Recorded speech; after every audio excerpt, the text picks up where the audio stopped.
Hello दोस्तों, CDP के बारे में आज हम कुछ क्वेश्चन करते हैं। आइए आपका हार्दिक स्वागत अभिनंदन हम करते हैं।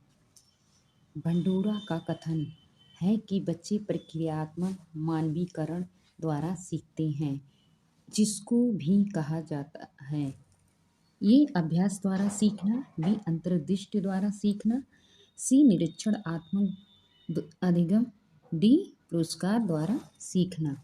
इसका आंसर हो जाएगा सी। अधिगम हस्तांतरण के द्वितत्व सिद्धांत के प्रवर्तक थे ए Thorndike, B Spearman, C George, D Guilford.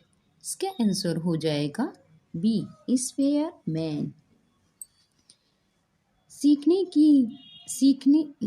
की वह अवधि जब सीखने की प्रक्रिया में कोई उन्नति नहीं होती कहलाती है। ए सीखने का वक्त, बी सीखने का पठार, सी स्मृति, डी अवधान। इसका आंसर हो जाएगा बी सीखने का पठार। निम्न में से कौन सा अधिगम के पठार का कारण नहीं है? ए प्रेरणा की सीमा, बी विद्यालय का असहयोग, सी शारीरिक सीमा, डी ज्ञान की सीमा। इसका आंसर हो जाएगा बी विद्यालय का असहयोग। अधिगम अनुभव और प्रशिक्षण के परिणाम स्वरूप व्यवहार में परिवर्तन है। यह कथन किनके द्वारा किया गया है? ए गेट्स व अन्य, बी वार्गन और गिलीलैंड, सी स्किनर, डी कॉर्नबेक। इसका आंसर हो जाएगा ए। अधिगम वक्र में पठार बनाता है।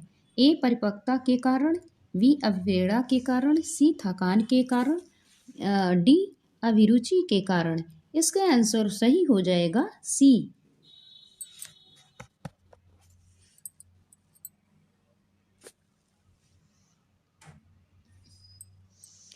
निम्न में से कौन सी विधि प्राथमिक स्तर पर शिक्षण के लिए उपयुक्त नहीं है? समस्या समाधान विधि, बी गतिविधि उपागम, सी व्याख्यान विधि, डी प्रोजेक्ट विधि। इसका आंसर हो जाएगा सही सी। कक्षा में शिक्षण सहायक सामग्री का उपयोग किया जाता है। ए विशिष्ट अधिगम परिस्थितियां निर्माण के लिए, बी शिक्षक के बोझ को कम करने के लिए, सी कक्षा में अनुशासन बनाए रखने के लिए, डी शिक्षण के आवश्यक होने के नाते। इसका आंसर हो जाएगा ए।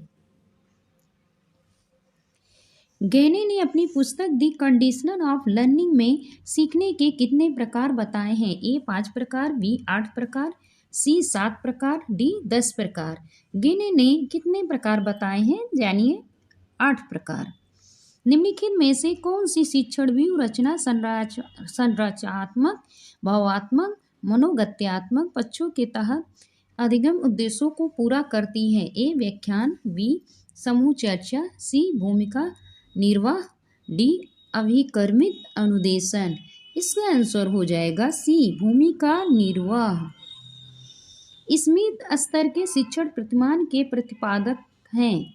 ए जॉन ए टर्फ, बी H.C. मॉरिसन, सी नेड ए फ्लेट्स, डी इनमें से कोई नहीं। इसका आंसर हो जाएगा जॉन ए टर्फ।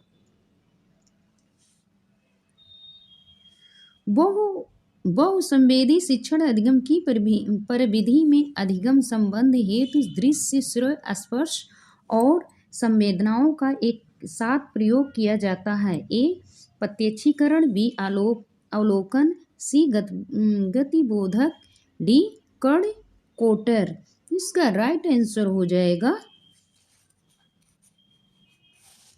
डी।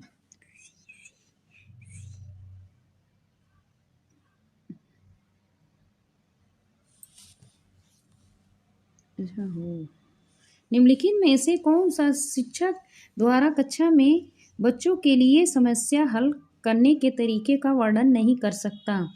ए किसी विशेष समस्या को हल करने के बारे में अपनी विचार प्रक्रियाओं पर चर्चा करना, बी कुछ हल करते समय गलतियों को करने के प्रति ईमानदार रहना, सी सोच विचार परीक्षण और विभिन्न उत्तरों जैसी शब्दावली का प्रयोग करना। डी अभिसरण उत्तरों वाले प्रश्न पूछना।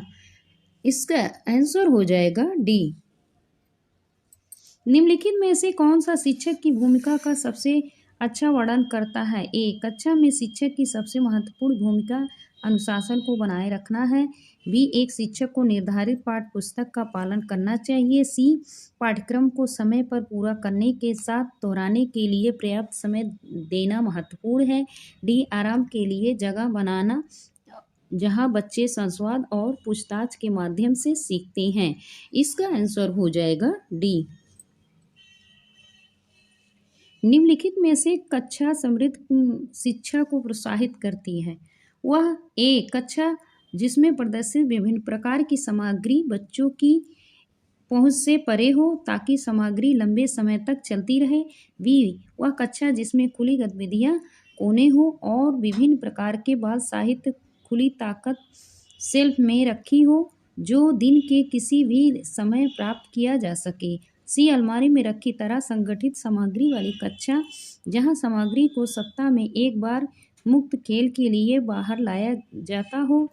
डी पाठ्य पुस्तक सामग्री द्वारा संचालित संरचित और योजनाबद्ध अधिगम वाली कक्षा। इसका आंसर हो जाएगा बी। निम्नलिखित में से कौन सा कक्षा में पाठ्य पुस्तकों की भूमिका का सबसे अच्छा वर्णन करता है? ए वे कक्षा में उपलब्ध साधन और संदर्भ सामग्री में से एक है।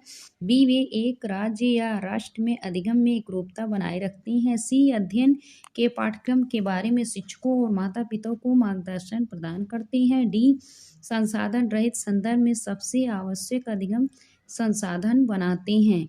इसका आंसर हो जाएगा ए। निम्नलिखित में से कौन सा बच्चों में अधिगम सुधार करने के लिए सबसे अधिक उपयुक्त है? ए नियमित मूल्यांकन परीक्षा आयोजित की जानी चाहिए। बी शिक्षक को विभिन्न उदाहरणों और चित्रों का उपयोग करके विषय की व्याख्या करनी चाहिए। सी कक्षा में सभी प्रकार की शिक्षण सामग्री होनी चाहिए। डी शिक्षक को वास्तविक जीवन स्थितियों पर बच्चों को एक दूसरे के साथ बातचीत करने में मदद करनी चाहिए। इसका आंसर हो जाएगा डी। अनुशासन जो अधिगम वातावरण में एक महत्वपूर्ण भूमिका निभाता है किस तरह की मदद करता है? ए बच्चों को अपनी शिक्षक को विनियमित और मॉनिटर करने के लिए। बी चुप्पी साधे रखने के लिए। सी शिक्षकों को निर्देश देने में। डी बच्चों को उनके पाठ रटकर याद करने में। इसका आंसर हो जाएगा ए। विविध अधिगमकर्ताओं के लिए सुगंध स्वरूपों में शिक्षण अधिगम सामग्रियां प्रदान करने का तात्पर्य से है। ए शिक्षण के सार्वभौमिक मानववादी दृष्टिकोण। बी अधिगम सार्वभौमिक संरचना। सी सार्वभौमिक समावेश शिक्षा के नैतिक विचार। डी शिक्षण व्यावसायिकता की सार्वभौमिक संहिता। इसका आंसर हो जाएगा बी। प्रतिपालन अधिगम का एक विशिष्ट चरण है जो अधिगम के चरण का पूर्ववर्ती है। ए आत्मनिर्भरता। बी सामान्यीकरण। सी अधिग्रहण और डी अभिप्रेरणा। इसका आंसर हो जाएगा बी। पहले से सीखे हुए कार्यों में सुधार लाने के लिए शिक्षक बच्चों को प्रदर्शन देकर सीख रहा है। वह शिक्षण की विधि का प्रयोग कर रहा है। ए संशोधन। बी प्रतिरूपण। सी अनुकरण। डी अवलोकन। इसका आंसर हो जाएगा। जब सोचने की प्रक्रिया किसी भाषा द्वारा प्रभावित है तो ऐसी स्थिति को कहते हैं। ए संरचनात्मक पक्ष। बी सामाजिक भाषाई उद्गृत। सी संस्कृत प्रभावित। डी भाषा निर्धारित। इसका आंसर हो जाएगा डी भाषा निर्धारित। निम्न में से कौन सा अच्छे शिक्षण की विशेषता नहीं है? ए जनतांत्रिक। बी सहानुभूतिपूर्ण। सी स्वेच्छाचारी। डी वांछनीय सूचनाएं देने वाला। इसका आंसर हो जाएगा सी।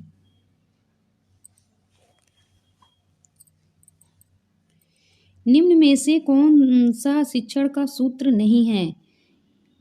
ए अनिश्चित से निश्चित की ओर, बी दृश्य से अदृश्य की ओर, सी सरल से कठिन की ओर, डी निगमन से आगमन की ओर। इसका आंसर हो जाएगा डी। सुशिक्षण चक्र का प्रथम पद होता है? ए शिक्षण, बी योजना बनाना, सी प्रतिपुष्टि, डी प्रस्तावना। इसका आंसर हो जाएगा बी योजना बनाना। लाइक करें, सब्सक्राइब करें। धन्यवाद।